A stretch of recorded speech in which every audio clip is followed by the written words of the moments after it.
The budget debates is when the government sets out how it plans to raise and spend your money over the coming year. It's not just about numbers, it's a statement of priorities, choices, and values. From pay rises to taxes, this is where decisions are made that affect every household and every business.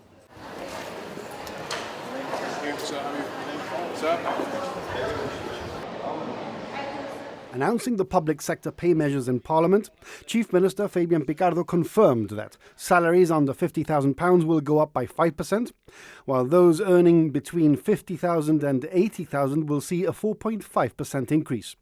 The rise then tapers progressively, 3.5% for salaries up to £90,000, 2.5% for up to £100,000, and 1% for those earning more than that. The minimum salary in the public sector will increase from £22,874 to £24,017. The total cost of the pay award is an estimated £8.8 million. So we will remain committed to targeting the bulk of the funding available to those who need it most and not on an across-the-board basis. And I know, Madam Speaker, that we enjoy the support of other unions in this respect. Additionally, Madam Speaker, we remain as fully and morally committed as political parties to the principle of parity as we are legally committed to the parity agreements of the 1970s.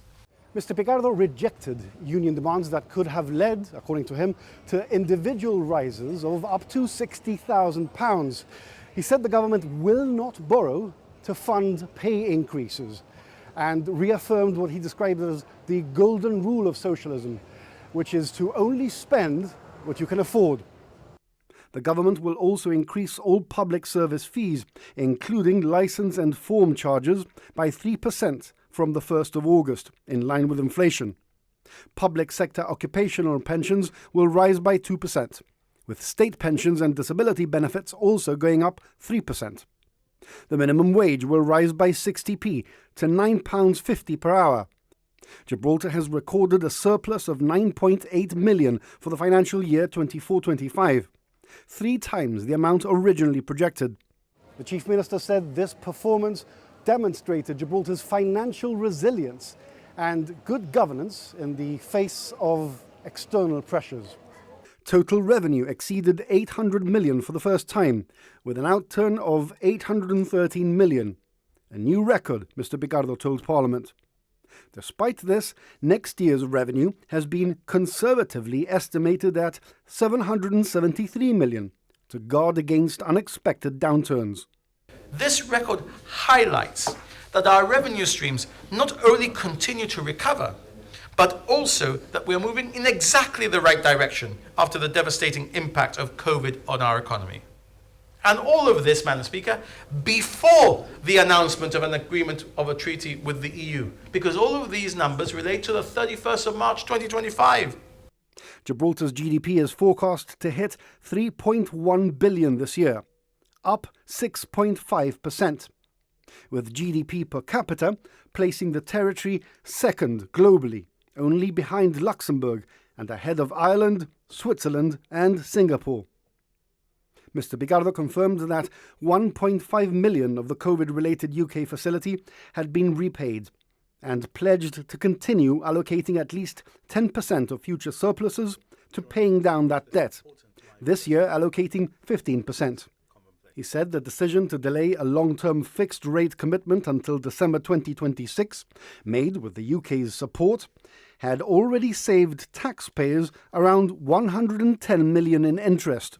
With the Bank of England base rate now at 4.25%, he argued the government had acted prudently by resisting opposition calls to lock in higher borrowing rates earlier.